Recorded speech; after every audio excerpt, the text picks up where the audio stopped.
Right, మనం వాక్యంలోకి వెళదాం. ఇదిను మనం 2వ రాజుల గ్రంథం 5వ అధ్యాయము 20వ వచనం నుంచి 27 వచనాలు మనం ధ్యానించబోతున్నాం. గత వారం మనము ఎవరి జీవితాన్ని మనం ధ్యానించాం మీకు గుర్తుందండి? నాయమాను జీవితం. రైట్, ఈ దినం మనము గెహజీ అన్న వ్యక్తి ఆయన జీవితాన్ని మనం చూడబోతున్నాం. 2వ రాజుల గ్రంథం 5వ అధ్యాయము 20వ వచనం నుంచి 27 వచనాలు మనము ముందుగా భాగాన్ని చదువుకుందాం. అంతటా దైవజనుడైన ఎలీషాకు సేవకుడగు గెహాజీ సిరియనుడైన ఈ నయమాను తీసుకొని వచ్చిన వాటిని అంగీకరించుటకు తన యజమానికి మనసు లేకపోయినను కానీ, యెహోవా జీవముతోడు నేను పరుగెత్తుకొని పోయి అతని కలుసుకొని అతని యొద్ద ఏదైనాను తీసుకుందని అనుకొని. 21వ వచనం చదవండి.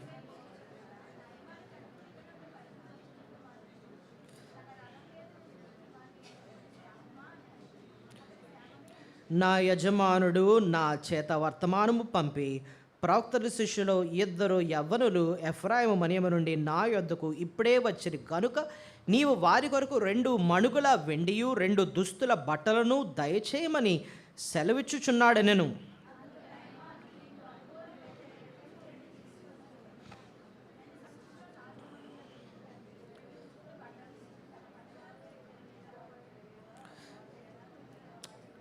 ఇరవై 24వ వచనం. మెట్ల దగ్గరకు వారు రాగానే వారి యొద్ద నుండి గెహజీ వాటిని తీసుకొని ఇంటిలో దాచి వారికి సెలవీయగా వారు వెళ్ళిపోయిరి.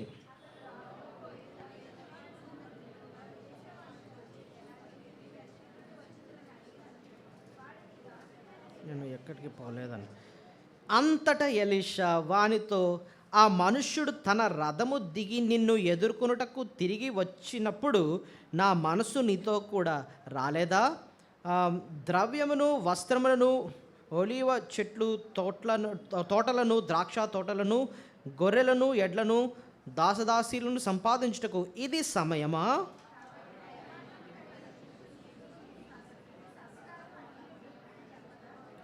మంచు వలె తల్లిని కుష్టి కలిగి ఎలీషా ఎదురు నుండి బయటికి వెళ్ళాను. ప్రార్థన. పరిశుద్ధ గొప్ప దేవ సర్వశక్తిమంతుడ యేసు నీకు స్తోత్రాలు. ఈ దినం ఈ వాక్య భాగం దగ్గరకు వస్తున్నాం. ఈ వాక్యం భాగంలో నువ్వు దాచి ఉంచిన గూఢ సత్యాలను మేము గ్రహించి నాయన మా ఆత్మీయ జీవితాలు నాయన మలుచుకొని సరి చేసుకొని నాయన బలలో పాల్పొందని నీ కృపను మాకు దయచేయమని, అపాత్రుని అయోగ్య నన్ను కూడా నాయన నీ కనికరం నీ కటాక్షం నుంచి ఈ వాక్యాన్ని స్పష్టంగా చక్కగా సంఘానికి అర్థమయ్యే రీతిలో వివరించడానికి నీ కృపను మాకు అనుగ్రహించండి. నీ సన్నిధి మాతో ఉంచమని యేసు నామములో ప్రార్థన స్తుతించి బ్రతిమాలి వేడుకొచ్చున్నాం తండ్రి. ఆమేన్, ఆమేన్.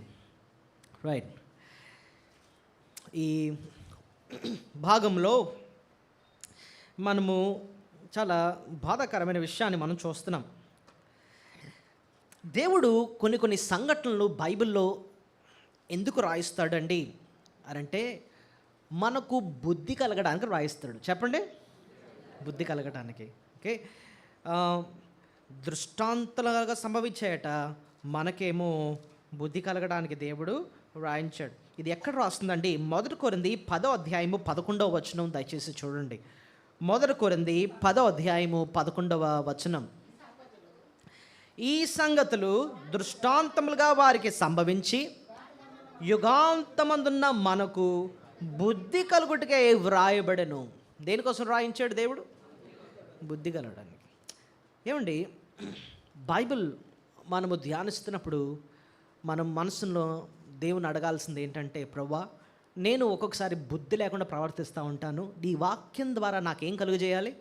బుద్ధి కలిగించు తండ్రి అన్నట్టుగా మన ప్రభుని అడగ. అది దీనమైన మనసు.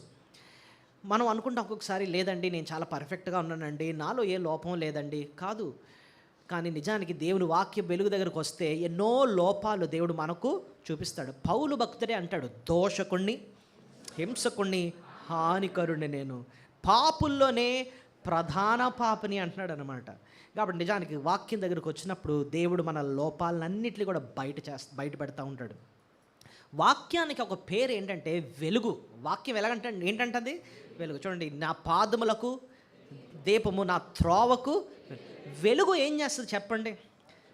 వెలుగు ఏం చేస్తుందంటే దారి చూపిస్తుంది ఒకటి, ఇంకోటి ఏం చేస్తుంది తెలుసా అండి, మనలో ఉన్న లోపాలని స్పష్టంగా అది చూపిస్తూ ఉంటుంది. ఇప్పుడు ఎదురుకుండా అద్దం ఉందండి, ముఖంలో మనం అద్దం చూసుకుంటున్నాం, కానీ రూమ్ అంతా చీకటిగా ఉందనుకోండి, మన ముఖం మనకి కనిపించదు. ఒకసారి లైట్ ఆన్ చేస్తే అప్పుడు తేటగా కనపడుతూ ఉంటుంది. వాక్యం అనే వెలుగులో దేవుడు మన బ్రతుకును మనకు చూపిస్తూ ఉంటాడు. ఇక్కడ ఒక ఆయన ఉన్నాడు, ఆయన పేరు ఏంటంటే గెహజీ. గెహజీ ఎవరండి అంటే ఎలీషాకు శిష్యుడు లేదా దాసుడు, పనివాడు అన్నమాట. ఎలీషాకు ఎంతో సహాయకంగా ఉన్నాడు. ఆయన జీవితాన్ని మనం స్టడీ చేద్దాం. అయితే ఆయన ఎలీషా ఏ ధనమైతే వద్దనుకున్నాడో దానిని ఆశించాడు, వెళ్ళాడు, చేశాడు. మళ్ళీ దానికి ఒక పచ్చి అబద్ధము కట్టుకథ ఒకటి కట్టి దైవజనుడినే మోసం చేసినట్టుగా మాట్లాడాడండి. అయితే బాధాకరం ఏంటంటే నయమానుకు ఏ కుష్ఠిరోగం అయితే వదిలిపోయిందో ఆ కుష్ఠిరోగం ఎవరికి వచ్చింది? గెహజీకి వచ్చింది. ఇది ఎక్కడ మనం చూస్తామంటే 27వ వచనం చూడండి. కాబట్టి నయమానుకు కలిగిన కుష్టి నీకును నీ సంతతికి నీ సర్వకాలము అంటుయుండును అని చెప్పగా వాడు మంచువలే తెల్లనైన కుష్ఠము కలిగి ఎలీషా ఎదుటి నుండి బయటికి వెళ్ళాడు. బైబిల్లో దేవుడు ముగ్గురిని మాత్రమే కుష్ఠరోగంతో శిక్షించాడు. ఎవరు చెప్పగలరా మీరు? మిరియాం. Very good. మిరియాముని శిక్షించాడు. అది శిక్ష వల్ల వచ్చిందనమాట. ఎందుకు వచ్చింది? ఆ టైంలో దైవజుడైన మోషేని ఇష్టానుసారంగా మాట్లాడింది కాబట్టి దేవుడు కుష్ఠరోగంతో కొట్టాడనమాట. నెక్స్ట్ ఉజ్జియా అన్న రాజు దేవుని మందిరంలోకి వెళ్ళిపోయి యాజకుడు చేయాల్సిన పని ఈయన చేస్తూ ఉంటే ఆ టైంలో దేవుడు చాలా కోపం తెచ్చి అతనికి కుష్ఠవ్యాధి పంపించాడు. అది రెండో కేసు. మూడోది ఎవరంటే గెహజీ. ఇలాంటి శిక్ష బైబిల్లో బోల్డ్ మందిని దేవుడు శిక్షించాడు, కానీ ఇలాంటి కుష్ఠవ్యాధితో శిక్షించింది మాత్రం వీళ్ళ ముగ్గురునేనండి. ఎందుకంటే దేవునికి అంత కోపం వచ్చింది. కుష్ఠవ్యాధి ఎంత భయంకరమైందంటే ఒకటి శరీరం పాడవడం కాదండి, అసలు సమాజం నుంచే బయటికి వాళ్ళని వెళ్ళేసేస్తారన్నమాట. సిరియాలో మన నయమాను రాజు తర్వాత సైన్యాధిపతిగా వ్యవహరించాడు, కానీ ఇశ్రాయేల్ దేశంలో అయితే మాత్రం అసలు సమాజంలో ఉంచరు, బయటికి గెంటేస్తారనమాట. అంత భయంకరమైన అంటే వ్యాధి ఏదంటే కుష్ఠరోగం. దేవుడు తన చేసిన పనిని బట్టి అంతగా ఆయన కోపం వచ్చి అంతగా శిక్షించాడు. అయితే ఇప్పుడు ప్రశ్న ఏంటంటే గెహజీకి దేవుడు అంత ఘోరంగా ఎందుకు శిక్షించాడు? కుష్ఠవ్యాధి పంపించి ఎందుకు అంతగా అంత కోపం ఆయనకి ఎందుకు వచ్చింది? ఈ ప్రశ్న నేను ధ్యానిస్తున్నప్పుడు దేవుణ్ణి మనం అలుసుగా తీసుకోకూడదని ఒక మాట అర్థమైంది నాకు. దేవుణ్ణి ఎప్పుడు కూడా మనం అలుసుగా తీసుకోకూడదు. అలుసు అంటే అర్థం ఏంటి? ఏదో లెక్క లైట్గా తీసుకోవడం. ఆయన ఎంత మంచి దేవుడో, ఎంత ప్రేమస్వరూపో అంతగానే ఆయన కోపాన్ని చూపిస్తాడు. ఆయన మనం నిర్గమకాండం 34 అధ్యాయంలో ఆ మాట ఉంటుంది, ఆయన 1000 మందికి కృప చూపును కానీ అని చెప్పి దోషను ఆయన ఏమాత్రము నిర్దోషులుగా ఎంచక 3-4 తరముల వరకు తండ్రుల దోషములు కుమారుల మీదకి, కుమారుల మీదకి రప్పించును. ఎక్కడ వస్తుంది అన్నమాట? 34వ అధ్యాయం 7వ వచనం. ముందేమో 1000 మందికి కృప చూపిస్తాడు, క్షమిస్తాడు, అంత మంచి దేవుడే. కానీ ఆయన దోషులను నిర్దోషులుగా ఎంచక 3-4 తరముల వరకు తండ్రుల దోషములు కుమారుల మీదకి, కుమారుల మీదకి రప్పించును. సో దేవుణ్ణి మనం 2 విధాలుగా చూడాలి. ఓకే, ఎంత ప్రేమించే దేవుడే పాపం విషయం వచ్చినప్పుడు ఆయన చాలా కఠినంగా ఉంటాడు. చూసి చూడనట్టుగా ఏం పర్లేదు నేను వదిలేయటం, అలుసుగా మాత్రం తీసుకోకూడదన్నమాట. ఈవెన్ ప్రభు నేర్పించిన ప్రార్థనలో కూడానండి, పరలోకమందున మా తండ్రి నీ నామము పరిశుద్ధపరచబడును గాక. ఆ లైన్కి అర్థం ఏంటో తెలుసా? నీ నామము పరిశుద్ధపరచబడును గాక అంటే పరిశుద్ధత అంటే పాపాన్ని సహించని లక్షణం అనమాట. దేవా నువ్వు ఎంత పరిశుద్ధుడవో ఆ విషయం నేను ఎప్పుడు జ్ఞాపకం చేసుకోవడానికి నాకు సహాయము చేయి తండ్రి. నిన్ను అలుసుగా తీసుకోకుండా నాయన నీకు గడగడా వణికే అలాంటి భయం నాలో దయచేయి తండ్రి. నీ నామము పరిశుద్ధపరచబడును గాక. నువ్వెంత పరిశుద్ధుడవో నేను అర్థం చేసుకుంటూ ఉండాలి, ఇప్పుడు జ్ఞాపకం చేసుకుంటూ ఉండాలి. సో ఈ భాగంలో గెహజీ జీవితంలోనండి జాగ్రత్తగా గమనిస్తూ ఉంటేనండి దేవుడు ఎందుకు గెహజీ జీవితం ఎంత కఠినంగా ఉన్నాడు, ఎంత కఠినమైన శిక్ష ఎందుకు ఒప్పుకున్నాడు అంటే 5 లక్షణాలు గెహజీలో కనపడుతున్నాయి. ఓకే, గెహజీ గురించి మనందరికీ తెలుసు, చాలా సార్లు మనం చదివాం. కానీ ఆయన జీవితాన్ని జాగ్రత్తగా గమనిస్తూ ఉంటేనండి ఆయనలో ఉన్న అసలు కారణాలు ఏంటి, ఎందుకు అలాంటి కుష్టివ్యాధితో దేవుడు శిక్షించాడు అనడానికి 5 బలమైన కారణాలు కనపడుతున్నాయి. ఆ 5 బలమైన కారణాలు మీ ముందు నేను ముగిస్తాను. మొట్టమొదటిది, గెహజీ దేవుని సేవ చేస్తున్నాడు కానీ దేవునితో ఆయనకు వ్యక్తిగత సంబంధం లేదు. చెప్పండి, ఫస్ట్ది ఏంటండి? దేవుని సేవ అయితే చేస్తున్నాడు, ఎలీషా కింద ఉండి పరిచర్య అయితే తెగ చేస్తున్నాడు, కానీ దేవునితో ఆయనకి ఏమి లేదు, వ్యక్తిగత సంబంధం లేదు. దేవునితో ఆయనకి వ్యక్తిగత పర్సనల్ రిలేషన్షిప్ లేదన్నమాట. అది ఎలా చెప్పారండి అంటే 20వ వచనం చదవండి. 2 రాజుల గ్రంథం 5వ అధ్యాయము 20వ వచనం. అంతటా దైవజనుడైన ఎలీషాకు సేవకుడగు గెహజీ సిరియనుడైన ఈ నయమాను తీసుకొచ్చి వచ్చిన వాటి అంగీకరించుటకు నా యజమానికి మనసు లేకపోయిన కానీ, ఇప్పటి నుంచి చూడండి ఆయన అన్నమాట, యెహోవా జీవము తోడు నేను పరిగెత్తుకొని పోయి అతన్ని కలుసుకొని అతని యొద్ద ఏదైనా తీసుకుందన. నేను అక్కడ మాట అంటున్నాడు, యెహోవా జీవము తోడు అంటే అర్థం ఏంటంటే ఆ జీవము గల దేవుడు నాకు తోడుగా ఉన్నప్పటికీ నేను ఈ పని చేస్తానన్నాడు. నిజానికి ఆయన చెప్పే మాటకి చేసే పనికి సంబంధం లేదు, కాదు అసలు దేవునితోనే ఆయనకి సంబంధం లేదు. మాటలు మాత్రం యెహోవా జీవము తోడు, ఆ జీవము గల దేవుడు నాకు తోడుగా ఉన్నాడు, ఇలాంటి మాట్లాడుతున్నాడు. నిజానికి నీకు అంత దేవునితో నిజంగా అంత ఆయన నీకు తోడుగా ఉన్నాడు అంటే నువ్వు ఆ పని అసలు చేయవు. ఇదే మాట ఎలీషా కూడా అంటాడు, యెహోవా జీవముతోడు. ఎక్కడ 16వ వచనం చూడండి. ఎలీషా, యెహోవా సన్నిధిని నేను నిలబడి ఉన్నాను, ఇశ్రాయేలు దేవుడా ఆ యెహోవా జీవముతోడు నేనేమీ తీసుకోనని చెప్పాను. ఎలీషా ఏమో అదే మాట ఉపయోగించి జీవముతోడు నేను తీసుకోను అని అంటున్నాడు. ఇదే మాట ఎవరు మాట్లాడుతున్నారు ఇక్కడ? మళ్ళీ గెహాజీ తీసుకొని నేనైతే తీసుకుంటాను అంటున్నాడు. నిజానికి యెహోవా జీవము తోడు, ఆయన నాకు తోడుగా ఉన్నాడు, జీవము గల దేవుడు నాకు తోడుగా ఉన్నాడు అన్నట్టుగా అంటున్నాడు. కానీ నిజానికి ఆయనకి దేవునికి సంబంధమే లేదనమాట. ఆయన చెప్పే మాటకి చేసే పనికి అసలు సంబంధమే లేదు, అసలు దేవునితోనే ఆయనకి వ్యక్తిగత సంబంధం లేదనమాట. అసలు ఈ దేవునితో ఆయనకి వ్యక్తిగత సంబంధం లేదన్న విషయం 4వ అధ్యాయం నుంచి కనపడతా ఉంటుంది. ఎలాగో నేను చెప్తాను చూడండి. ఇప్పుడు ఎలీషా జీవితానికి వెళ్ళిపోదాం ముందు. ఎలీషాకు ఒకటి ఇచ్చి వెళ్ళిపోతాడు. ఏంటి? ఒక దుప్పటిని ఇచ్చి వెళ్ళిపోతాడు. ఏలియా అదే దుప్పటితో యోర్దాన్ని ఏం చేశాడు? పాయలు చేశాడు. అదే దుప్పటి ఎలీషా ఉపయోగించి ఆయన కూడా ఏం చేశాడు తెలుసా? యోర్దాన్ని ఏం చేశాడు? పాయలు చేశాడు. ఆ టైంలో అక్కడ కొంతమంది ప్రవక్తులుండి అన్న మాట ఏంటో తెలుసా? ఏలియాకు తోడుగున్న దేవుడు ఎలీషాకు కూడా ఎలా ఉన్నాడు? తోడుగా. ఎక్కడన్నాడో చూడండి ఈ మాట. 2వ రాజుల గ్రంథం 2వ అధ్యాయము, 2వ రాజుల గ్రంథం 2వ అధ్యాయము ఎన్నో వచ్చిన అంటే 14-15. ఒంటి మీద ఉన్న కింద పడి ఉన్న ఆ దుప్పటిని పట్టుకుని నీటి మీద కొట్టి, ఏలియా యొక్క దేవుడైన యెహోవా ఎక్కడున్నాడు అని అతడు ఆ దుప్పటితో నీటిని కొట్టగా అది ఇటు అటు విడిపోయినందున ఎలీషా అవతల యొద్దకు నడిచిపోయింది. ఎరుకో దగ్గర నుండి కనిపెట్టుచుండిన ప్రవక్తల శిష్యులు అతని చూచి, ఇప్పుడు చూడండి, ఏలియా ఆత్మ ఎలీషా మీద నిలిచి ఉన్నదని చెప్పుకొని అతను ఎదుర్కొని పోయి అతనికి సాష్టాంగ నమస్కారం. అంటే అర్థం ఏంటి? ఏలియాకు తోడుగున్న దేవుడు ఎలీషాకు కూడా ఎలా ఉన్నాడు? ఎందుకు?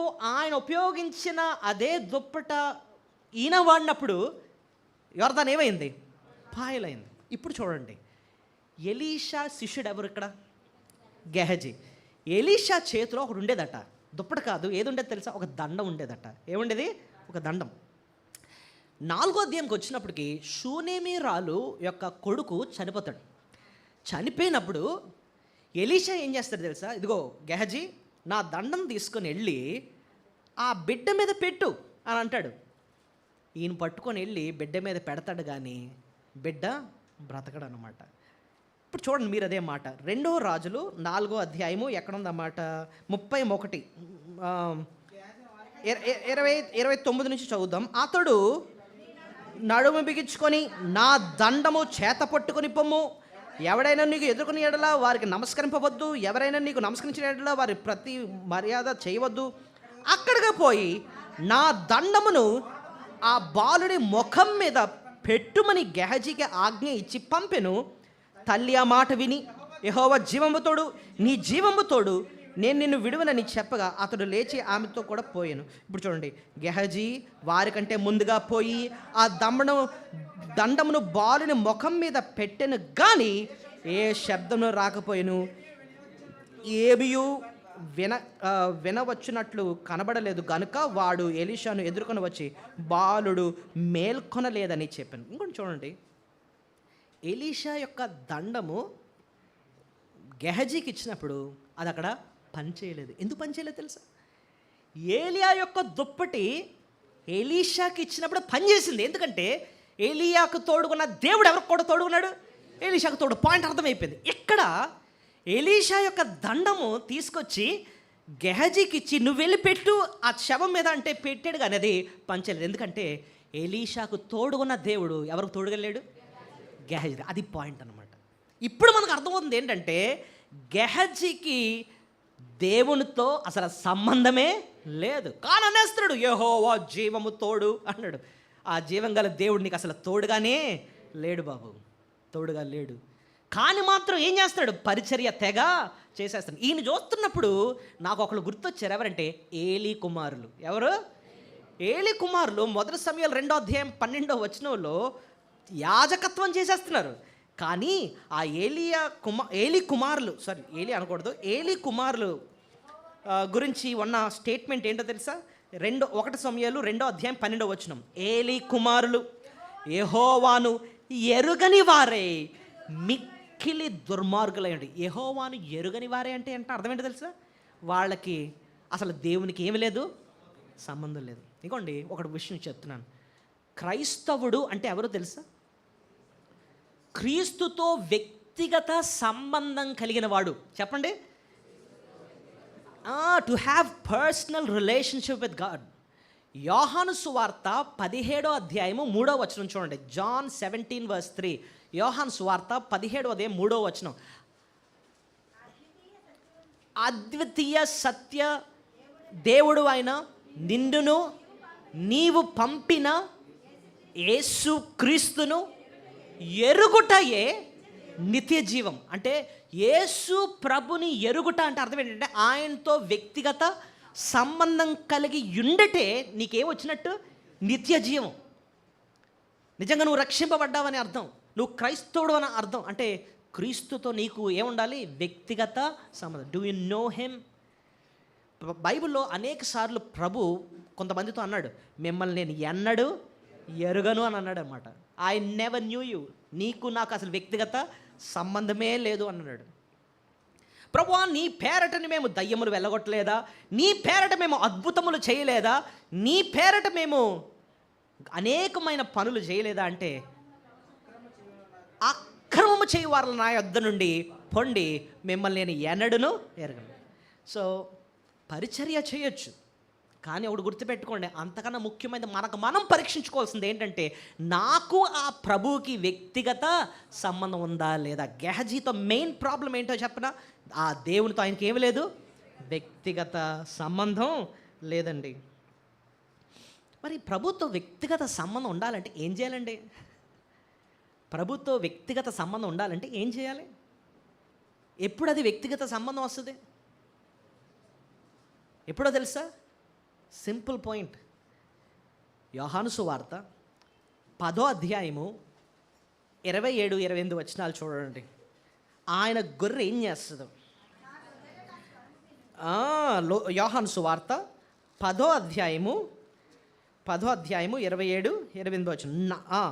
నా గొర్రె నా స్వరము వినును, నేను వాటిని ఎరుగుదును, అవి నన్ను వెంబడించును, నేను వాటికి నిత్య జీవం ఇచ్చుచున్నాను గనుక అవి నన్ను ఎన్నటికీ నశింపవు, ఎవడునో వాటిని నా చేతిలో ఉండి. ఇక్కడ ఒక 2 మాటలు ఉన్నాయి. నా గొర్రె నా స్వరము వినును, నేను వాటిని ఎరుగుదును, అవి నన్ను నేను వాటిని ఎరుగుదును అంటే అర్థం ఏంటో తెలుసా? వాటికి నాకు ఏమున్నది? వ్యక్తిగత సంబంధం. ఐ నో దేమ్ అంటున్నాడు అని చెప్పి, నా గొర్రెలకు ఉండే 2 లక్షణాలు ఏంటంటే, అవి నా స్వరము వింటాయి, నన్ను వెంబడిస్తాయి. ఇది ఉంటేనే ఆ గొర్రెకిని ఆ కాపరికి ఏమున్నట్టు? వ్యక్తిగత సంబంధం. ఎస్. ఇప్పుడు చూడండి, ఈరోజు మనం ఇక్కడ కూర్చుంటున్నాం. నీకు ప్రభుకి వ్యక్తిగత సంబంధం ఉందని ఎలా తెలుసా? నువ్వు ఆయన గొర్రె అయితే నీ మనసంతా, నీ చెవు దేని మీద ఉంటుంది చెప్పు? వాక్యం మీద. ఎందుకంటే ఈ మాటలు ఏదో జాన్సన్ గారు చెప్పే మాటలు కాదు, లేకపోతే ఏవో హరికథలు కాదు. ఇది దేవుని మాటలు, దేవుడు నాతో మాట్లాడే మాటలు. అది ఉంటుంది. ఫస్ట్ జాగ్రత్తగా వింటాం. పక్కన ఏమవుతుంది నీకు అనవసరం. వాక్యాన్ని శ్రద్ధగా ముందు ఏం చేస్తూ ఉంటాం? వింటాం. అది గొర్రెకుండే ఒక లక్షణం అన్నమాట. రెండోది ఏం చేస్తుందంటే, ఆ వాక్య ప్రకారంగా ఏం చేస్తుంది? వెంబడిస్తుంది. ప్రభువా, ఇదా నువ్వు నాకు ఇదేనో నాకు నేర్పించిన మాటలు, సరే నాయన, నేను ఖచ్చితంగా నీ వాక్యం చెప్పినట్టు నేను విధేయత చూపిస్తాను అని చెప్పి వినడం, విధేయత చూపించడం, వినడం, విధేయత చూపించడం. ఈ లక్షణం మన జీవితంలో ఉంది అంటే నువ్వు ధైర్యంగా చెప్పగలవు, ఆ ప్రభుకి నాకు ఏముంది? వ్యక్తిగత సంబంధం ఉంది. ఇంకోటి, యెహోవా కాపరి అన్నాడా? యెహోవా నా కాపరి అన్నాడు. ఎందుకు తెలుసా? ఆయన జీవితంలో వినడం, వాక్యం వినడం, దాన్ని ఏం చేయడం? వెంబడించడం అన్నది ఉందన్నమాట. చూడండి, ఇంకా కొంచెం వేరే యాంగిల్ ఆలోచిద్దాం. యేసుక్రీస్తు రక్షకుడు, పాపుల రక్షకుడు, కరెక్టే. కానీ ఆయన దగ్గరకు వచ్చి నువ్వు అనాల్సింది, యేసయ్య నన్ను నువ్వేం చేయాలి? రక్షించు. నువ్వు పాపాలు క్షమించే దేవుడు, నా పాపాలు క్షమించిన ఆయన. సో ఎప్పుడైతే అలా వ్యక్తిగతంగా నువ్వు అడుగుతావో అప్పుడే నువ్వు ధైర్యంగా చెప్పగలవు, ఆయనకి నాకు ఏముంది? వ్యక్తిగత సంబంధం ఉందని. సిలువ మీద దొంగ ఇద్దరున్నారు, పక్కనే ఉన్నారు. ఒక దొంగ ఆయన్ని దూషిస్తున్నాడు ఆఖరి వరకు. రెండో దొంగ అప్పటి వరకు ఆయనకి ప్రభుకి సంబంధం లేదు, కానీ ఒక మాట అడిగాడు, నన్ను జ్ఞాపకము చేసుకో, రిమెంబర్ మీ. ఆ మాట వ్యక్తిగత ఏమొచ్చింది? సంబంధం వచ్చింది. ప్రభు వెంటనే అంటాడు, నేడే నువ్వు నాతో పరదైసులో ఉంటావు. సో వ్యక్తిగత సంబంధం ఎప్పుడు వస్తుంది అంటే అండి, నువ్వు వ్యక్తిగతంగా అడుగు ప్రభుని, యేసు ప్రభువా నా పాపాలు క్షమించండి, నన్ను రక్షించండి, నా బ్రతుకును మార్చండి, నీతో నాకు పర్సనల్ రిలేషన్షిప్ కావాలి ప్రభువా. ఒక్కొక్కసారి అండి తల్లిదండ్రులకి దేవునితో సంబంధం ఉంటుంది, బిడ్డలకి సంబంధం ఉండదు. ఎలాగ చెప్పినా, ధనవంతుడు రాజు కథలో మీరు గమనించండి, తండ్రివైన అబ్రహామా అంటున్నాడు. ఎక్కడి నుంచి? ఎవరు? నరకం నుంచి అంటున్నాడు. ఎవరు అంటున్నారు? ధనవంతుడు అంటున్నాడు. అంటే తండ్రి ఎక్కడున్నాడు? పరలోకం ఉన్నాడు. కొడుకు ఎక్కడున్నాడు? నరకంలో ఉన్నాడు. అంటే తండ్రికి దేవునితో వ్యక్తిగత సంబంధం ఉంది, కొడుక్కి సంబంధం లేదనమాట. That will happen. మనం అనుకోవచ్చు, అమ్మ నాన్నగారు వాళ్ళు మంచి విశ్వాసులు అండి. అది నువ్వు కాదా? నీ సంగతి ఏంటి? వాళ్ళు మారుమనసు పొందారు, వాళ్ళు పాపక్షమాపణ పొందారు, వాళ్ళ జీవితాన్ని మార్చుకున్నారు, తగ్గించుకున్నారు, ప్రభు సన్నిధిలో సరి చేసుకుంటూ పరలోకం కోసం సిద్ధపడుతున్నారు. వాళ్ళకుంది ప్రభుతో వ్యక్తిగత సంబంధం. What about you? నీ సంగతి ఏంటి? రక్షణ విషయంలో వచ్చిన రక్షణ అన్నది ఎవరికి వారిదే. తండ్రి రక్షింపబడితే తండ్రి పరలోకంకి వెళ్తాడు, బిడ్డ కూడా రక్షింపబడితేనే పరలోకానికి వెళతాడు. అంతేనండి? వాడు గుర్తుపెట్టుకోండి, తండ్రి డాక్టర్ అయినంత మాత్రాన కొడుకు ఆటోమేటిక్గా డాక్టర్ అవుతాడా? లేదు. అంతేనా? ఆ తండ్రి గారు మంచి డాక్టర్ గారు అండి, అలాగని కొడుకుతే ఆపరేషన్ చేయించుకుంటా వెళ్ళి లేదే. తండ్రే, కొడుకు కొడుకే. అలాగే విశ్వాసి కొడుకు ఆటోమేటిక్గా విశ్వాసి అవడు. తండ్రి పాప క్షమాపణ పొందాడు, కొడుకు కూడా వెళ్ళి పాప క్షమాపణ పొందాలి ప్రభు దగ్గర. ఆ క్లారిటీ మనకు సంపాదించాలి. ఇక్కడ గెహజీ ప్రభుతో ఏమి లేదు, ఆయనకి వ్యక్తిగత సంబంధం లేదు, ఉగ్రత పాత్రుడయ్యాడు అన్నమాట. సో అది మొట్టమొదటి పాఠం మనం నేర్చుకుంటున్నాం. ఇంకో బాధాకరమైన విషయం ఏంటంటే, పదాలు అయితే వాడుతున్నాడు. ఏం పదం వాడాడు చెప్పండి? యెహోవా జీవము తోడు. పదాలు నేర్చుకోవడం కాదండి. ఇప్పుడు చూడండి, మన సాధన మన మందిరికి వచ్చిన వెంటనే ఆటోమేటిక్గా కొన్ని పదాలు, ప్రైజ్ ది లార్డ్ అండి, దేవుని కృప అండి, దేవుడి దయ అండి, ఈ మాటలు బాగా వచ్చేది మనకి కదండి. మాటల యాక్షన్ మనకు కావాల్సిందే. అసలు లోపల మారే అసలు ప్రభుత్వం ఏముంది? నీకు వ్యక్తిగత సంబంధం ఉందా లేదా? మాటలతో మనం నటించవచ్చేమో కానీ అసలు నిజంగా ప్రభుత్వ వ్యక్తిగత సంబంధం ఉందా లేదా నీకు తెలుస్తుంది. నాకు లేదండి నిజంగా ప్రభుత్వ నువ్వు దేవునికి భయపడతావు. సో అది మొట్టమొదటి పాఠం మనం నేర్చుకోవాల్సిందే. రెండోదండి దేవుని పని చేస్తున్నాడు కానీ తన హృదయం మారలేదు. చెప్పండి, రెండోది ఏంటి? దేవుని పని చేస్తున్నాడు కానీ తన హృదయము మారలేదన్నమాట. మొదటిది ఏంటిది? పని చేస్తున్నాడు కానీ దేవునితో వ్యక్తిగత సంబంధం లేదు. రెండోది ఏంటి? దేవుని పని చేస్తున్నాడు కానీ తన హృదయము మారలేదు. ఇలాంటిది కూడా జరగవచ్చు. ఇది ఎలాగా మనం చూద్దాం. చూడండి, గెహజీ హృదయం మారలేదా? ఇది మనం ఎలా చూడొచ్చు అంటే 4వ అధ్యాయం నుంచి కనపడుతుంది ఆయన హృదయం ఎలాంటిదో, ఎంత భయంకరమైందో. రెండో రాజులు 4వ అధ్యాయంలో 27వ వచనం చూడండి. 27వ వచనం. పిమ్మట ఆమె కొండ మీద ఉన్న దైవజని యొద్దకు వచ్చి అతని కాళ్ళు పట్టుకొనెను. గెహజీ ఆమెను తోలివేయుటకు దగ్గరకు రాగా దైవజనుడు, ఆమె బహు వ్యాకులముగా ఉన్నది, యెహోవా ఆ సంగతి నాకు మరుగు చేసెను, ఆమె జోలికి పోవద్దని వానికి ఆజ్ఞ ఇచ్చాను. ఆగండి, ఇక్కడ ఏం జరుగుతుందండి అని చూస్తే 4వ అధ్యాయంలో ఏం జరిగింది? షూనేమీరాలు గురించి ఉంటుంది. ఎవరి గురించి ఉంటుంది? షూనేమీరాలు. ఆమె చాలా ధనవంతురాలు, అయితే చాలా భక్తిపరురాలు. ఎలీషా రోజు ఆమె ఇంటి ముందు నుంచి వెళతా ఉంటే ఆయన్ని గమనించింది. ఈయన నిజంగా దైవజనుడు అని అర్థం చేసుకుంది. ఆ టైంలో, ఆహాబు టైంలో అసలే బయలు దేవతలతో దేశం అంతా నిండిపోతూ ఉంటే ఒక నక్షత్రంలా కనిపించాడు. ఎవరంటే ఏలియా. ఈయన నిజమైన దైవజనుడు అని చెప్పి వాళ్ళ భర్త గారితో చెప్పి, ఏమండి ఎలీషా గారి కోసం మరొక గది కట్టిద్దాం, ఆయనకు అన్ని వసతులు కల్పిద్దాం, భోజనం పెడదాం అన్నీ చెప్పి ఎంతో శ్రద్ధాభక్తులు చూపించింది అనమాట. ఇదంతా బాగుంది. ఎలీషాతో పాటు ఆ వసతులన్నీ కూడా ఎంజాయ్ చేసింది ఎవరో తెలుసా? గెహజీ. ఈడి గారు కూడా వస్తున్నాడు, హ్యాపీగా రూమ్ బాగుందండి, భోజనాలు తింటున్నాడు, అంతా బాగానే ఉంది. ఇప్పుడు ఏం జరిగింది? ఎలీషా ఆమె కోసం ప్రార్థన చేశాడు, దేవుడేమో ఆమె గర్భాన్ని తెరిచాడు, బిడ్డనిచ్చాడు, బిడ్డ ఎదిగాడు, అంతా బాగానే ఉంది. కొన్ని సంవత్సరాలు అయింది, బిడ్డ ఎదిగాడు, అంతా బాగానే ఉంది. సడన్గా ఆ బిడ్డకు ఏదో హెడ్ఏక్ వచ్చింది, భయంకరమైన సన్స్ట్రోక్ వచ్చిందో ఏమొచ్చిందో, సడన్గా ఆ బిడ్డ చనిపోయేటప్పటికి ఈ షూనేమిరాలు పరుగున వస్తుందండి ఎలీషా దగ్గరికి. ఎలీషా దగ్గరికి వచ్చినప్పుడు దూరం నుంచి చూశాడు ఎలీషా, అర్థమైంది. గెహజీని ముందే పంపించాడు అనమాట. పంపించినప్పుడు గెహజీ అడుగుతాడు, ఎలా ఉంది, అంత క్షేమమైనాడు? క్షేమే అంటది. తర్వాత దగ్గరికి వచ్చిన తర్వాత ఏడుస్తూ ఉంటుంది అనమాట, కాళ్ళు పట్టుకుని ఏడుస్తూ ఉంటే గెహజీ ఎలాగ స్పందించాడు ఇక్కడ చూడండి. ఆడి మనసు ఎంత భయంకరమైన మనసు. తోలు వేయడం అన్న మాట ఉపయోగించారు చూడండి. పిమ్మట ఆమె కొండ మీద ఉన్న దైవజనుల యొద్దకు వచ్చి అతని కాళ్ళు పట్టుకొని, గెహజీ ఆమెను ఎవరిని తోలేస్తున్నాడు? షూనేమిరాల్ని. అరే, నీ కోసం ఎన్నిసార్లు నీకు భోజనం పెట్టింది, ఎంత శ్రద్ధాభక్తులు చూపించింది, ఎలీషాతో పాటు ఆయన శిష్యుడు అని చెప్పి నీకు కూడా ఎంతో ప్రేమ చూపించింది కదా. ఇప్పుడు ఆమె కష్టంలో ఏడ్చుకుంటూ వస్తే ఏం చేస్తున్నాడట? తోలేయడం అన్న మాటకు అర్థం ఏంటో తెలిసిన? తరిమేయడం అంట. ఏంటి? ఎవరితో నువ్వు వచ్చావు అని చెప్పి తన్నేయడం అంట. దీన్ని బట్టి మనోడు ఎంత స్వార్థపరుడో చూడండి. అసలు ఆడు హృదయము వాడు ఇక్కడ ఇప్పుడు ఈవిడేమన్నా వీళ్ళని హింస పెట్టిందంటే ఇప్పుడు అలా చేసాడని అర్థం చేసుకోవచ్చు. మేలు చేసినందుకు ఏం చేస్తున్నాడు వీడు? కీడు చేస్తున్నాడు. మేలు చేసినందుకు మనం ఒక అంటే ఈ నయమాను జీవితం గురించి లాస్ట్ వీక్ మనం ఆలోచించినప్పుడు ఆ చిన్నది నయమానికి వాక్యం చెప్పిన చిన్నది నిజానికి నయమాన్ వల్ల ఎంతో నష్టపోయింది. నయమాన్ ఏం చేశాడు? ఆమెను తన సొంత దేశం నుంచి, సొంత కుటుంబం దగ్గర నుంచి, బంధువుల దగ్గర నుంచి దూరం చేసేసాడు, దేశం అంతటిని నాశనం చేశాడు. ఒక మాటలో చెప్పాలంటే నయమాను తనకు శత్రువే. శత్రువుని ప్రేమించి నా శత్రువు బాగుపడాలని చెప్పి, అయ్యా ఈ కుష్ఠరోగం పోవాలి అంటే ఎలీషాను దైవజనుడు ఆయన దగ్గరికి వెళ్ళండి అని చెప్పి శత్రువు మేలు కోరుతుంది. ఎవరు? ఆ చిన్న బిడ్డ. అది నిజంగా ఒక రక్షింపబడిన వ్యక్తి, హృదయం మారిన వ్యక్తికి ఉండే లక్షణం అన్నమాట.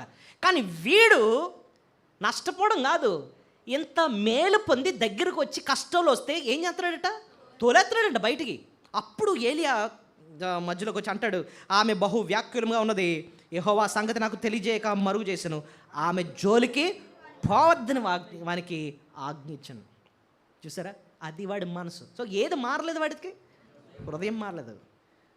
హృదయం కఠినత్వంతో ఉందన్నమాట. వాడి హృదయం అంతా స్వార్థంతో ఉందన్నమాట. ఇంకోటి చూడండి, ఈ షూనేమిరాలు చాలా తెలివైంది.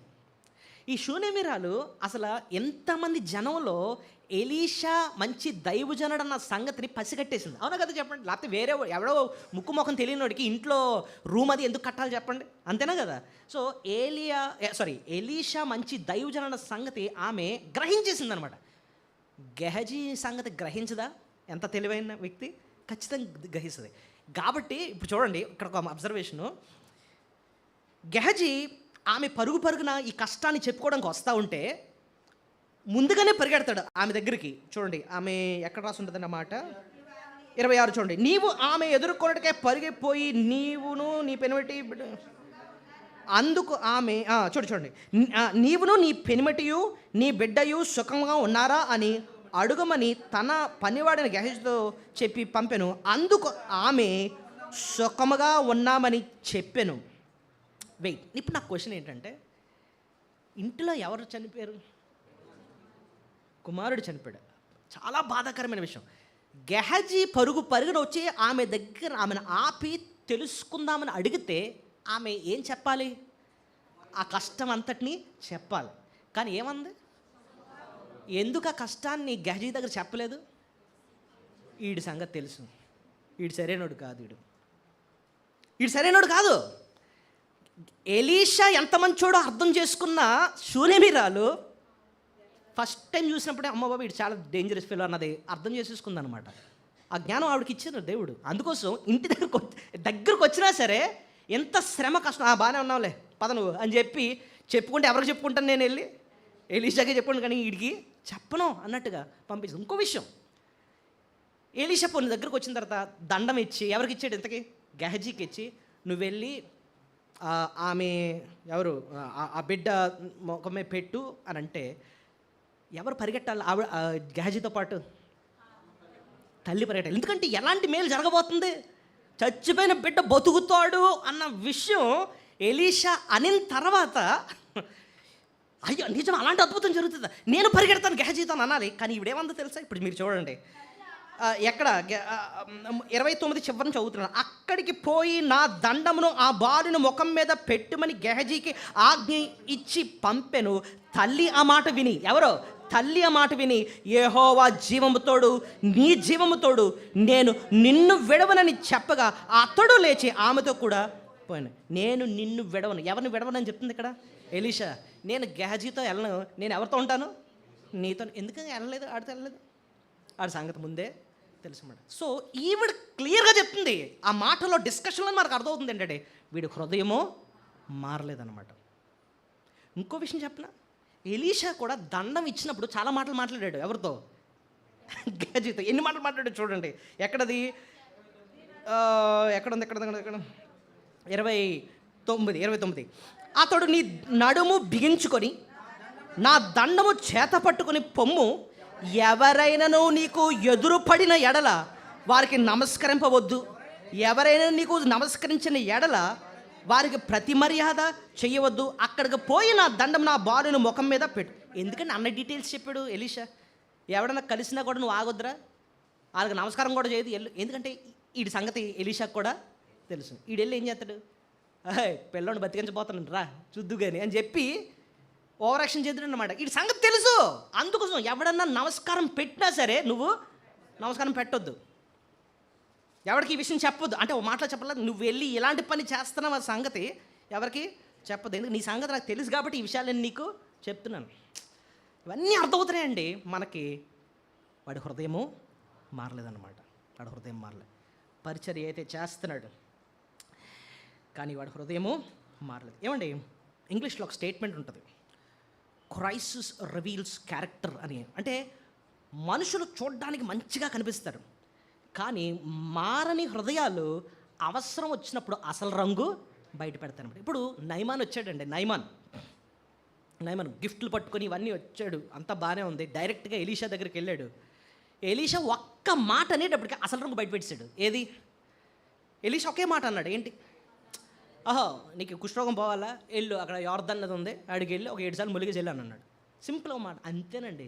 మనోడికి తన్నుకొని వచ్చేసింది లోపల నుంచి. ఏంటి? కోపం. ఆవిడరా నువ్వు అసలు ఫస్ట్ నువ్వు వచ్చి నా ముందు ఏం చేయాలి? నించోవాలి. ఎలీషాను గురించి అంటున్నాడు. ఎలీషా వచ్చి నా ముందు నించొని నాకు ఎక్కడెక్కడైతే ఉన్నాయో ఆ చేతులు పెట్టి మంత్రం వేయాలి. లేకపోతే ఇవన్నీ నేను అనుకున్నట్టు జరగాలంతే. మా ఊర్లో అవి లేవా, ఆఫ్టర్ ఆల్ నీ నదిలో నేను మొలగాల, నువ్వేటి నాకు చెప్పేది అని చెప్పి తన గర్వం, తన కోపం అన్నీ కూడా ఒకేసారి బయట కక్కేస్తున్నాడు అనమాట. కక్కేసి వెళ్ళిపోతున్నాడు అనమాట. సో అవసరం వచ్చినప్పుడు నీ మనసు మారిపోతే అది బయటికి వస్తుంది. శవాన్ని ఎక్కువసేపు మనం దాయలేము. అర్థమవుతున్న పాయింట్? ఒక శవం ఉందండి, రేబన్ గ్లాసెస్ పెట్టావు, మంచి సూట్ అది వేసావు, సెంట్ అది కొట్టావు, పడుకోబెట్టావు, బతుకున్నట్టే పెట్టావండి. ఎంతసేపు దాయగలం చెప్పండి? దాన్ని ఒక్క రోజు అయ్యేటప్పటికి లోపల వచ్చేస్తూ ఉంటుంది, స్మెల్ బయటకు వచ్చేస్తుంటుంది. నువ్వు నీ హృదయం మారకుండా విశ్వాసిగా నువ్వు నటించావు, ఎక్కువసేపు నువ్వు దాన్ని నటించలేవు. అవసరం వచ్చినప్పుడు నీ రంగు బయటికి వచ్చేస్తుంది, నీ మాటల నుంచి వచ్చేస్తుంది, నీ ప్రవర్తనలో వచ్చేస్తుంది. Everything will come out. నిజంగా నీ హృదయం మారలేదు అని అర్థమైతే ప్రభు దగ్గరికి వెళ్ళి, ప్రభువా నా హృదయాన్ని నువ్వేం చేయాలి? మార్చాలి. హృదయం నిండిన దాన్ని బట్టే నోరు మాట్లాడను. హృదయం మారితేనే నీ మాట తీరు మారుతుంది. హృదయంలో కోపం ఉందా, కోపం బయటకు వస్తుంది. హృదయంలో గర్వం ఉందా, గర్వం బయటకు వస్తూ ఉంటుంది. Your heart should change. నీ హృదయం మారాలి. దావీదు అదే అడుగుతాడు, దేవా నూతన హృదయం నాకు దయచేయి. ఏమంటాడు చూడండి ఒకసారి, కీర్తన 51:10. మంచి ప్రార్థన చేస్తాడు. కీర్తన 51, దేవా నా యందు శుద్ధ హృదయము కలుగు చేయము, నా అంతరంగములో స్థిరమైన మనస్సు నూతనముగా పుట్టించు. అంటే నూతనముగా పుట్టించు అర్థం ఏంటంటే, ఇంతకుముందు అది లేదది, కాబట్టి నూతనంగా నాకు దయచే. Give me a new heart. ఒక క్రొత్త హృదయం దయచే. ఆ మెత్తని హృదయం, నీలాంటి మనసు నాకు దయచే. ఆ హృదయం మారితేనే మన ప్రవర్తన మారుతుందండి. హృదయం మారాలి. అదే నూతన జన్మ అంటే. రక్షింపబడ్డావు అనడానికి రుజువు అదే. మన హృదయం నేను ఎప్పుడు చెప్తూ ఉంటాను, గొంగళి పురుగు ఎలా మారుతుంది? సీతాకొక చిలుకలా అంటే దాని స్వభావం ఏమవుతుంది? స్వభావం మారడం అంటే హార్ట్ మారడం, మన హృదయం మారడం అనమాట. ప్రభుని అడగాలి, ప్రభు నా హృదయాన్ని నువ్వేం చేయాలి? మార్చాను. నేను విశ్వాసిగా మంచోళ్ళలాగా ఎక్కువ కాలం నటించాలి. ఈ నటనా భక్తి నాకు వద్దు, నేను మారాలి ముందు అని చెప్పి ప్రభుని అడిగితే, ప్రభు హృదయాన్ని ఏం చేస్తాడు? ఆయన మార్చే దేవుడు అండి. నయమాన్ని మార్చిన దేవుడు. నయమాన్ని ఎలా మారాడు చెప్పండి? నయమాన్ని ఎలా మార్చాడు దేవుడు? ముందేమో 12వ వచనంలో మనం చూస్తే 5:12లో ఎంత గర్వంగా మాట్లాడతాడు చూడండి. 5:12 దమస్కు నదులైన అబ్నాయ, అంతకంటే ఘోరంగా ఎక్కడ మాట్లాడదంటే కొంచెం పైన అనుకుంటా, అతను నా ముందు వచ్చి నించోవాలని అంటాడు. ఎక్కడ 11 రైట్. కోపము తెచ్చుకొని తిరిగిపోయి ఇట్లా నేను అతడు నా యొద్దకు వచ్చి నిలిచి తన దేవుడని యెహోవా నామమును బట్టి తన చెయ్యి రోగంగా ఉన్న స్థలం మీద ఆడించి కుష్టి రోగమును మాన్పునని నేను అనుకుంటున్నాను. ఇప్పుడు చూడండి, అతడు నా యొద్ద వచ్చి ఏం చేయాలి? నిలిచి అన్నాడు. 15వ వచనంలో చూసినాడు ఎలా మారిపోయిందో చూడండి. అప్పుడు అతడు తన పరివారంతో కూడా దైవజను దగ్గరికి తిరిగి వచ్చి అతని ముందర నిలిచి ఎంతగా మారాడు చూడండి, ఎంతగా మారు.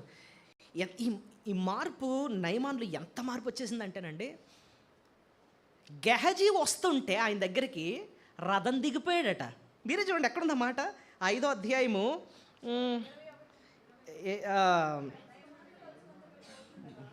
ఎక్కడ 21. నయమాను కలుసుకొనుటకై పోవుచుండగా నయమాను తన వెనకుండి పరుగు వచ్చుచున్న వారిని చూచి తన రథము మీద నుండి దిగి, అబ్బబ్బబ్బే ఎవరు దిగుతున్నారు ఇక్కడ? నయమాను. ఎంత మార్పు చూడండి. ఇంతకుముందేమో ఏలే వచ్చిన ముందు నించోవాలని ఎలా మాట్లాడినాడు, ఎలీషా నా దగ్గరకు వచ్చి మాట్లాడాలన్నాడు. ఇప్పుడేమో ఎలీషా దగ్గరకు వచ్చి నించున్నాడు. గెహజీ వస్తుంటే రథం దిగాడు. గెహజీ వచ్చి అబద్ధం ఆడతాడు. ఎలాగా? ఇద్దరు వచ్చారు, ఎఫ్రాయిం నుంచి వచ్చారు, వాళ్ళకన్నా కొంచెం గిఫ్ట్లు ఇవ్వాలట, ఎలీషా గారి దగ్గర ఏమి లేవట. ఎలీషాని కూడా వాడేసుకుంటున్నాడు అక్కడ. అందుకే చెప్తే అప్పుడు గెహజీ అంటాడు, 2 మణుగులు ఎందుకు, ఎన్ని ఇస్తాను తెలుసా? 4 ఇస్తాను తీసుకెళ్ళు అన్నాడు. చూడండి ఎంత దాతృత్వం ఆయనలోకి వచ్చేసిందో. ఎక్కడ అందుకు నయమాను నీకు అనుకూలమైతే రెట్టింపు వెండిని 23 తీసుకొని బతిమాలి 2 సంచులలో 4 మనుగుల వెండిని కట్టి 2 దుస్తుల బట్టలు ఇచ్చి తన పనివారితో 2 మీద వాటిని వేయగా వారు గెహజీ ముందర వాటిని మోసుకొని. సో నయమాన్లో ఏమొచ్చేసింది చెప్పండి ఒక మాటలో? మార్పు. నయమాన్ని మార్చిన దేవుడు గెహజీని మార్చడా? ఖచ్చితంగా మారుస్తాడు ఆయన. కానీ గెహజీ కోరుకోలేదండి, తన హృదయము మారలేదు. మన గెహజీని చూస్తుంటే నాకు ఇస్కరేతు యోధ గుర్తు వస్తున్నాడు.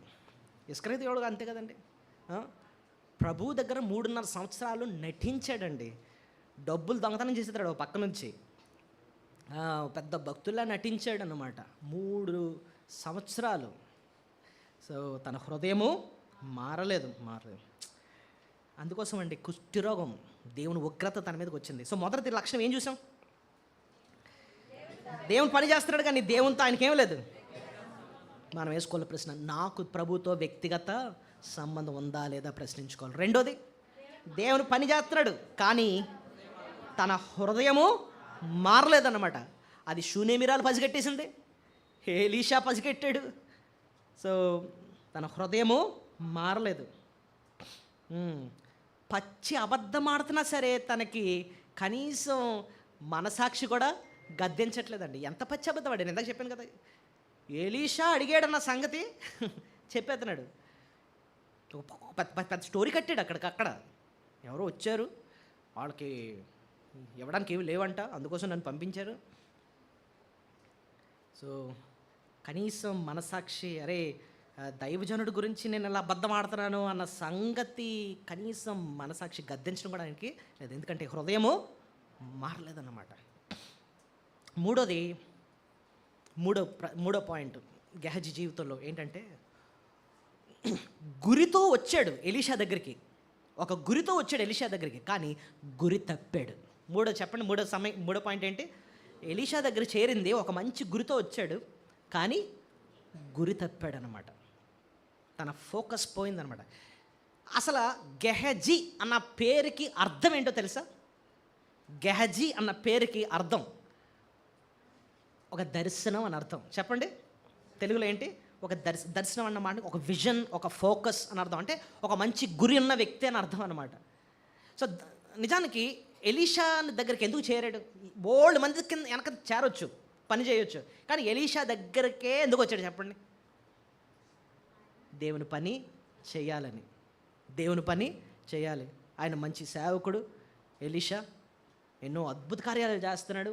ఆయన కింద ఉండి నేను పరిచర్య చేయాలని మంచి ఉద్దేశంతోనే ఆయన కింద చేరాడు.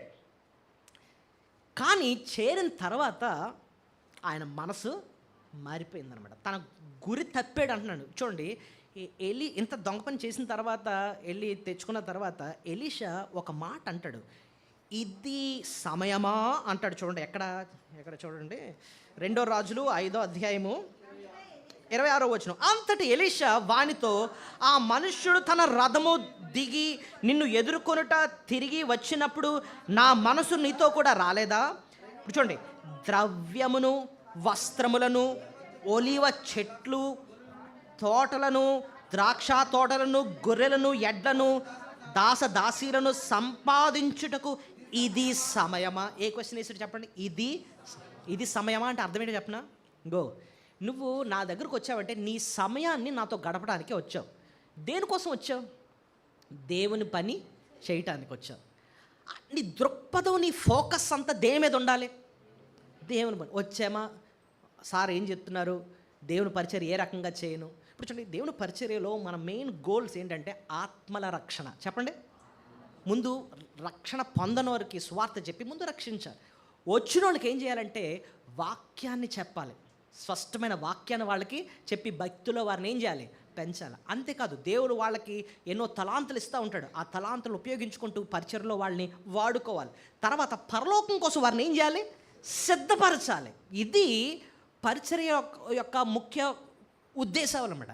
కానీ ఇవన్నీ వదిలేశాడు. ఇప్పుడు గెహజీ ఎందుకోసం వచ్చాడు? ఏం చేస్తున్నాడు ఇక్కడ? డబ్బు సంపాదన.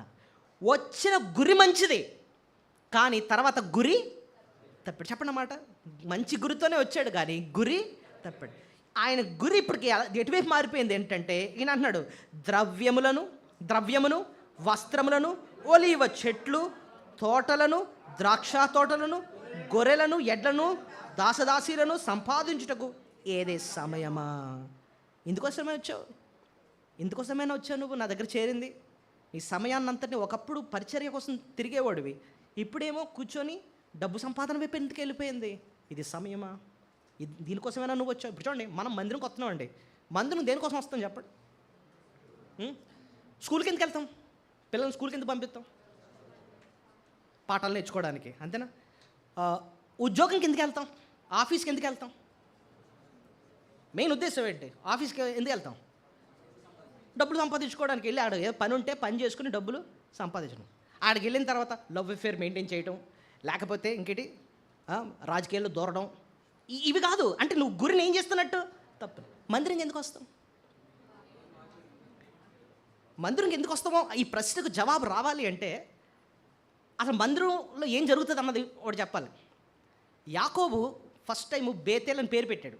బేతేల్ అంటే దేవుని మందిరం. అక్కడ యాకోబు జరిగిన మేలు ఏంటి? ఎవరిని గుర్తుందా? మందిరంలో ఏం జరిగింది? ఆయనకి దేవుడు ఆయన్ని కలుసుకున్నాడు, దేవుడు ఆయనతో మాట్లాడాడు. అంతేకాదు ఆయన సమస్యను ఏం చేశాడు? అక్కడ పరిష్కరించాడు. కాదు, దేవునితో ఆయనకి వ్యక్తిగత సంబంధం దొరికింది. ఇవన్నీ కూడా అక్కడ జరిగాయి. అలాగే నువ్వు మందిరంకి వస్తున్నావంటే వీటి కోసం రావాలి, దేవుణ్ణి కలుసుకోవడానికి రావాలి, దేవుని వాక్యాన్ని వినడానికి రావాలి. ఇంకా నీ సమస్య ఉంది. యాకోబు యొక్క సమస్యలు ఏంటి? అక్కడ మామూలుగా వెనకన అన్న తరుముతున్నాడు, భయం ఉంది. దేవుడు అంటున్నాడు నేను నేను కాపాడుతాను అంటున్నాడు, సమస్యను పరిష్కరించాడు. ఇంకేంటి ఆయన సమస్య? ఒంటరిగా ఉన్నాడు. కరెక్టే, నేను నీకు ఎల్లప్పుడు ఎలా ఉంటాను? తోడుగా ఉంటాను. ఇంకేంటి సమస్య? చేతి కర్ర మాత్రమే ఆయన చేతిలో ఉంది. ఆయన ఏమన్నాడు? ఇదిగో నేను నిన్ను ఆశీర్వదిస్తాను, నేను గొప్ప సంతానంగా నేను నిన్ను చేస్తానని అన్నాడు. సమస్య అంతకన్నా భయంకరమైన సమస్య ఒకటి ఉంది. ఏంటంటే దేవునితో ఆయనకి వ్యక్తిగత సంబంధం లేదన్నమాట. నేను అబ్రహాము దేవుడును ఇస్సాకు దేవుడిని అంటున్నాడు, కానీ ఏమనలేదు యాకోబు దేవుడు అన్నాడు. అంటే యాకోబుతో ఆయనకి వ్యక్తిగత సంబంధమే లేదు. కానీ అక్కడ దేవుడు నిచ్చెను చూపించాడు. నిచ్చెన ఎలాగైతే భూమిని ఆకాశాన్ని కలిపిందో అలాంటి వ్యక్తిగత సంబంధాన్ని నేను ఇస్తాను. దానికోసం నువ్వు మందిరంకి రావాలి, దేవునితో వ్యక్తిగత సంబంధం కోసం రావాలి, నీ ఆత్మరక్షణ కొరకు రావాలి. వాక్యం విని వాక్యం ద్వారా నీ సమస్య పరిష్కారం కోసం, నీ హృదయ మార్పు కోసం, ఆదరణ కోసం, ధైర్యం కోసం, నీ భక్తి జీవితాన్ని సరి చేసుకోవడం కోసం, పరలోకం కోసం సిద్ధపడడం కోసం, ఆయన పరిచర్య చేయడం కోసం, అందుకోసం రావాలి. కానీ అవన్నీ వదిలేసి మన గురి తప్పిందనుకోండి. గురి తప్పడం అంటే ఏంటి అర్థం? వచ్చి రాజకీయాలు చేయటం, లేకపోతే గ్రూపుల కింద చేయటం, ఇలాంటి చెత్త చేస్తున్నాం అనుకోండి, మన గురి ఏమైనట్టు? తప్పినట్టు. గురి తప్పినట్టు. గురి తప్పిందా దేవుని దెబ్బ మన మీద పడుతుంది అన్నమాట. సో ఇక్కడ గెహజీతో మెయిన్ ప్రాబ్లం ఏంటంటే మంచి గురితోనే వచ్చాడండి, మంచి దర్శనం ఉంది ఆయన, కానీ పేరే దర్శనం. కానీ వచ్చిన తర్వాత తన ఫోకస్ దేని మీదకి వెళ్ళిపోయింది? డబ్బు సంపాదన మీదకి వెళ్ళిపోయింది అన్నమాట. ఎలీషాకి సహితం చెప్పలేదు, ఒక మాట కూడా చెప్పలేదు ఎలీషాకి.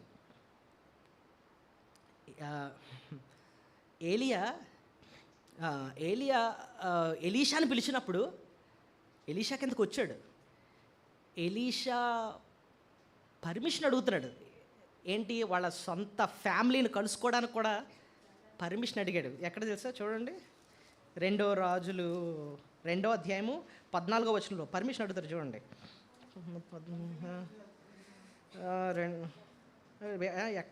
సరే ఇక్కడ కదా సరే 1 రాజులు 19వ అధ్యాయము 20వ వచనం, అక్కడ పర్మిషన్ అడుగుతారు. చూడండి,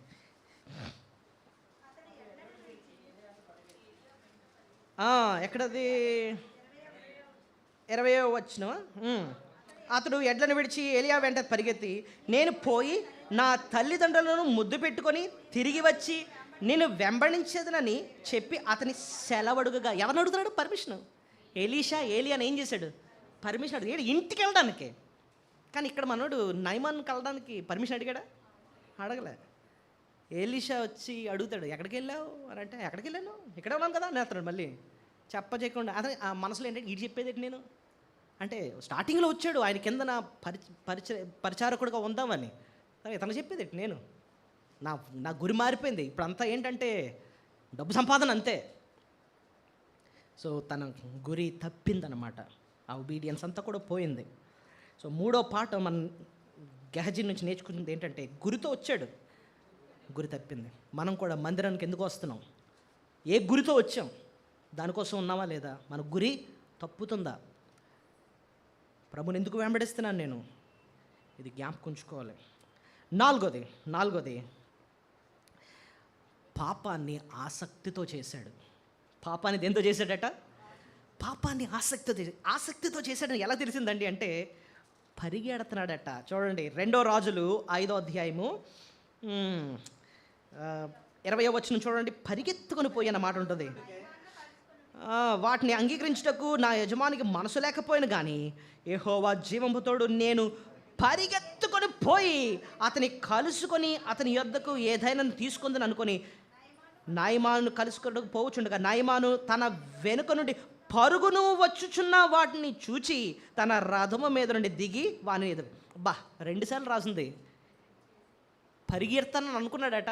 నయమాను కలుసుకునే వరకు ఏం చేశాడు? రథం మీద వెళ్ళడం కాదు, పరిగెడుతున్నాడంట. దేనికోసం? నయమాను యొక్క డబ్బు కోసం పరిగెడుతున్నాడు. మనం దేనికోసం పరిగెడతాం తెలుసా? సాధారణంగా దేనికోసం పాగుతాము, దేనికోసం పరిగెడతాం? నచ్చన్నది చేయమంటే పరిగెడతారా? పాగుతాం అంతే. పాకడమే ఇష్టం లేదు కాబట్టి తప్పదన్నట్టుగా పాక్కొని చేస్తూ ఉంటాం అనమాట. నచ్చిందైతే, నీకు ఆట అంటే ఇష్టం, ఆట ఆడదాంరా అంటే ఏం చేస్తాం? పరుగో. నీకు షాపింగ్ అంటే ఇష్టం, షాపింగ్కి వెళ్దాంరా అంటే మరి పరుగు అనమాట. ఎక్కడలేని మరి ఉత్సాహం వచ్చేస్తూ ఉంటుంది. స్నేహితులు కలుసుకోవాలి, లేకపోతే పెళ్ళికి వెళ్ళాలి, పరుగులు అన్నమాట. ఎందుకంటే ఆసక్తి కాబట్టి, ఇష్టం కాబట్టి. దేవుని విషయాలకు వచ్చినప్పుడు ఒకసారి మనం పరిగెట్టడం కాదు, పాకడం కూడా చాలా కష్టమే కదా. ఇక్కడ దేవుని ఉగ్రత ఎందుకు వచ్చింది తెలుసు ఈయన మీదకి? ఒక చెడ్డ పని చేయడానికి ఎలీషా ఏది వద్దన్నాడో దాన్ని ఆశించడానికి, దాన్ని తీసుకోవడానికి పరిగెడెత్తున్నాడంట. సామెతల గ్రంథం 6వ అధ్యాయం 18వ వచనం. అలా పరుగు పెట్టేవాడంటే దేవుడికి చాలా అసహ్యం అంట. అక్కడ రాస్తుందో చూడండి. సామెతల గ్రంథం 6:18. సామెతలు 6:18. దుర్యోచనలు యోచించు హృదయము, కీడు చేయుటకు త్వరపడి పరుగులెత్తు పాదములు. చూడండి, అంటే ఇవేంటంటే 16వ వచనంలో పాయింట్ ఏంటంటే, యెహోవాకు అసహ్యములైనవి 6 గలవు, 7 ఆయనకు హేమ. అంటే దేవుడికి ఏది అసహ్యమో ఇక్కడ రాస్తూ ఒక లిస్ట్ రాశాడు. ఏంటి? అహంకార దృష్టి, కలలాడు నాలుక, నిరపరాధులను చంపు చేతులు, దుర్యాలోచనలు యోచించు హృదయం. ఇప్పుడు చూడండి, కీడు చేయుటకు త్వరపడి పరుగులెత్తు పాదం. అంటే దేవుడు వద్దన్న పని చేయడానికి మనోడు ఏం చేస్తున్నాడు? ఇక్కడ పరిగెడేస్తున్నాడు. ఆ పరుగు పెట్టడమే దేవునికట అసహ్యం అంటండి. అసహ్యం. God hated. ఏంట్రా వద్దన్నది చేయడానికి పరిగెడుతున్నావు నువ్వు, దేవునికి అసహ్యం అంటండి అది. మనం దేనికి పరిగెడుతున్నామండి? దేనికి పరిగెడుతున్నాం? అబ్రహాము ప్రభువుని కలుసుకోవడానికి ఏం చేశాడు? పరిగెట్టాడు. ముసలోడే పరిగెడుతున్నాడంట. 3 సార్లు రాసుంటుంది ఆదికాండం 18వ అధ్యాయంలో. పరుగు పెట్టుకుని దేవుని కలిసాడట. పరిగెత్తుకుని వెళ్ళి మందలో నుంచి ఒక మంచి దూడని తీసుకొచ్చాడట. పరిగెత్తుకుని అన్ని పరిగెత్తుకుని. ఎందుకంటే ఆ పరిగెత్తి ఏంటంటే దేవునికి పరిచర్య చేయాలని పరిగెడతాడు, ఎందుకంటే అది ఇష్టం కాబట్టి. కానీ ఇక్కడ చూస్తే ఈయన పరిగెడతాడు దేనికోసం అంటే దేవునికి నచ్చంది చేయడానికి. ఎలీషా కూడా ఏలియా పిలిచినప్పుడు, దేవుడు పరిచర్యకు పిలిచినప్పుడు ఎలీషా ఏం చేశాడు? ఇందాక చదివాం కదా మనం. ఏం చేశాడట? పరిగెత్తుకుని వచ్చాడట దేవుని పని చేయడానికి. కానీ గెహజీ ఇక్కడ పని చేయడానికి, కీడు చేయడానికి, దేవుడికి ఇష్టమైనది చేయడానికి పరిగెడుతున్నాడు. మనం దేనికి అంత ఇంట్రెస్ట్ చూపిస్తున్నామండి? దేనికి అంత ఇంట్రెస్ట్ చూపిస్తున్నాం? లోకానుసారమైన విషయాలా, లేకపోతే దేవుని విషయాలా? దేవుని విషయాలకు వచ్చినప్పుడు ఆ పరుగు కనపడుతుందా? గెహజీకి కుష్ఠరోగం మామూలుగా రాలేదండి. నువ్వు దేనికోసం పరిగెడుతున్నావో దేవుడు గమనిస్తూ ఉంటాడు. ఏది ఎక్కువ ఆసక్తిగా చేస్తున్నావో గమనిస్తాడు. ఒక ఫ్రెండ్స్ని కలగడానికి, లేకపోతే పెళ్ళిళ్ళకి, పేరెంటాలకి తిరగడానికి, షాపింగ్లకి, వీటికి తెగ పరిగెడుతున్నావు, డబ్బు సంపద తెగ పరిగెడుతున్నావు. దేవుని కార్యాల కోసం అసలు రావడానికి కూడా నీకు టైం లేదా? టైం లేదు, చాలా బిజీ అండి నేను, చాలా అంత పాకడానికి పాకుతున్నావా దేవుని విషయాలు? దేవుడు చూస్తాడటండి, దేవుడు గమనిస్తూ ఉంటాడటండి. అది ఆ విషయాలు దేవుడు అంటున్నాడు, నాకు హేయము అంటున్నాడు అనమాట. దాన్ని బట్టే వచ్చింది కుష్ఠరోగం. సో 4 విషయాలు మనం నేర్చుకున్నాం. చెప్పగలరా ఏంటంటో? ఎందుకండి కుష్ఠరోగం వచ్చింది? దేవుడు సేవ అయితే చేస్తున్నాడు కానీ దేవునితో వ్యక్తిగత సంబంధం లేదు. రెండోది, దేవుని సేవ అయితే చేస్తున్నాడు కానీ హృదయము మారలేదు. 3, మంచి గురితోనే వచ్చాడు, మంచి దర్శనంతోనే వచ్చాడు కానీ గురి తప్పాడు. సేవ చేయడానికి వచ్చాడు కానీ దృష్టి ఏమో ధనాపేక్ష వైపు వెళ్ళిపోయిందన్నమాట. 4వది, పాపాన్ని ఆసక్తితో పరుగులు పెడుతున్నాడు చేయడానికి. దేవుడు చూశాడు, అది నాకు హేయమంటున్నాడు అనమాట. సరే, 5వదండి, చాలా విలువైన పాఠం. మారడానికి అవకాశమున్నా మారలేదు.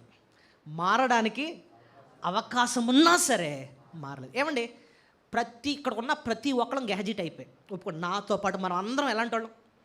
గెహజీ జడ్డోడు అనుకోండి, అంతకన్నా దరిద్రులం మనం. కానీ దేవుడు కృప ఏంటంటే మారడానికి అవకాశం మనకి ఇచ్చినప్పుడు మనం మారాం. ఇంకా మారకపోతే మనం మారాలన్నమాట. దేవుడు గెహజీ కూడా మారడానికి అద్భుతమైన అవకాశం ఇచ్చాడు. ఎవరి క్రింద ఉన్నాడండి? ఎలీషా క్రింద ఉన్నాడు. ఎలీషా రోజు చెప్పే వర్తమానాలు కూర్చొని వింటున్నాడు. ఆయన చేసే అద్భుతాలు చూస్తున్నాడు. తన కళ్ళెదురుగుండా సిరియా నుంచి వచ్చిన నయమాను ఎలా మారాడో కళ్ళారా చూశాడు. సిలువ మీద దొంగ పక్కనున్నాడు, మారాడు, ఇంకోడు అడగట్లేదు, చూసారా? అలాగే సేమ్ ఇక్కడ కూడా నయమాను మారాడు కానీ నేను మారాలి అని చెప్పి కోరుకోలేదన్నమాట. ఏమండి, దేవుడు మనకు కూడా మనం మారడానికి ఎన్నో అవకాశాలు ఇస్తున్నాడు. మందిరం ఇచ్చాడు, సహవాసం ఇచ్చాడు, వాక్యం ఇచ్చాడు, హెచ్చరించే సేవకులను ఇచ్చాడు. ఎంతో అవకాశాన్ని దీర్ఘశాంతాన్ని మన ఎడల చూపిస్తున్నాడు. ఎన్నో మేళ్ళు చేస్తున్నాడు. మారు మనసు పొందాలని చెప్పి ఆయన ఎన్నో మేళ్ళు కూడా మన జీవితంలో చేస్తున్నాడు. కానీ హృదయాన్ని కఠినం చేసుకుని ఇన్ని అవకాశాలు ఉన్నా సరే మారకపోతే దేవుని శిక్ష మనము తప్పించుకోలేము. నయమాను ఎంతగా మారాడంటేనండి, నేను నయమాను గురించి ఆలోచిస్తుంటే, నయమాను నోటులో నుంచి ఒక మాట ఉపయోగించాడు. ఏంటన్నాడు తెలుసా? దహన బలి అని అన్నాడు. మనోడు ఎక్కడి నుంచి వచ్చాడు? ఫస్ట్ సిరియా నుంచి వచ్చాడు. ఆ సిరియాలో ఏదో దేవత అండి, ఆ దేవత పేరేంటి? రిమ్మోను. 5:18 అంటాడు. రిమ్మోన్ అన్న దేవతను మొక్కేవాడు ఇప్పుడు వచ్చి దహన బలి అన్న మాట ఎక్కడంటే 17వ వచనం చూడండి. అప్పుడు యెహోవాకు తప్ప దహన బలినైనను మరి ఏ బలినైను ఇతరమైన దేవతలకు నేనికను అర్పింపను. వెయిట్ అది చెప్తాను. సో దహన బలి అన్న మాటని ఎవరు ఉపయోగిస్తున్నారు? నయమాను. అంటే నయమానుకు తెలుసు, నేను పాపం చేశాను అంటే నా పాప క్షమాపణ పొందాలి అంటే ఏమర్పించాలి? దహన బలి అర్పించాలి. దహన బలి ఎవరికి సాదృశ్యం చెప్పండి? యేసు ప్రభుకి. ఈ బలులన్నీ ఎవరికి సాదృశ్యం? లోక పాపాలు మోసుకొని పోవు దేవుని గొర్రెపిల్ల. ఆయన బలి అయ్యాడు కాబట్టి, ఆయన దహించిపోయాడు కాబట్టి నీకు నాకు పాప క్షమాపణ దొరికింది. ఆయన సూచించి ఆ దహన బలి నేను ఇంక అర్పిస్తాను అంటున్నాడు అనమాట. ఎవరు? ఎలా తెలిసిందండి ఈయనకి? ఆయన మార్పు పొందాడు. ఆ మార్పు పొందాడని ఎలా రుజువు అవుతుందంటే తెలుసుకోవాలని ఆయనకి ఏమొచ్చేసింది? ఆసక్తి. ఎలీషాని వచ్చాడు, కలిశాడు. ఎలీషా ఏమో, నీకు వచ్చిన గిఫ్ట్లన్నీ నాకు వద్దు, దేవుడు నీకు మేలు చేసి ఉచితంగా చేశాడు, అంతేగాని రక్షణ కూడా ఎలాగిస్తున్నాడు ఆయన? ఉచితంగా. నేను అనుకుంటున్నాను ఎలీషా చెప్పుని ఉంటాడు, దేవుడు ఇచ్చే రక్షణ కూడా ఉచితంగా ఆయన ఇస్తాడు, పాప క్షమాపణ ఉచితంగా ఇస్తాడు. నీ స్కిన్ మారడం కాదు, హృదయం మారాలి. హృదయాన్ని మార్చే దేవుడు ఆయన. నిజంగానే ప్రభునందు విశ్వాసం ఉంచాడేమో, హృదయం మారింది. ఇప్పుడు అడుగుతున్నాడు. ఆ దహన బలి గురించి కూడా నేను అనుకుంటున్నాను తెలుసుకున్నాడు. ఇంకో మాట ఇప్పుడు చూడండి, 17వ వచనంలో ఒక మాట ఉపయోగిస్తాడంటే నాకు ఆశ్చర్యం అనిపించింది ఈ మాట ఉపయోగించేటప్పటికి. 17 చూడండి. 2 కంచర గాడిదలు మోయుపాటి మన్ను నీ దాసుడైన నాకు ఇప్పించకూడదా అని అడిగాడు. ఏమడిగాడు? నాకు 2 లారీలు లోడ్ అనుకుందాం. ఏం కావాలి నాకు? మన్ను అంటే ఏది? మట్టి. ఇశ్రాయేల్ దేశం నుంచి ఈ మట్టి తీసుకుని నా ఊరు వెళ్తాను అంటున్నాడు. మట్టి ఎందుకురా? ఏమండి, చాలా ఇంపార్టెంట్ పాయింట్ చూడండి. మట్టి ఎందుకు అడిగాడు తెలుసా? బైబిల్లో ఇశ్రాయేల్ ప్రజలకి దేవుడు బలిపీఠాన్ని కట్టడానికి మట్టితో కట్టడం చెప్పాడు. ఎక్కడుంది తెలుసా మాట? మీరు చూడండి, నిర్గమకాండం 20వ అధ్యాయం 20వ అధ్యాయం 24వ వచనం. నిర్గమ 20:24. వెయిట్ నిర్గమాకాండం 20:24 తీసిన వాళ్ళు చదవండి.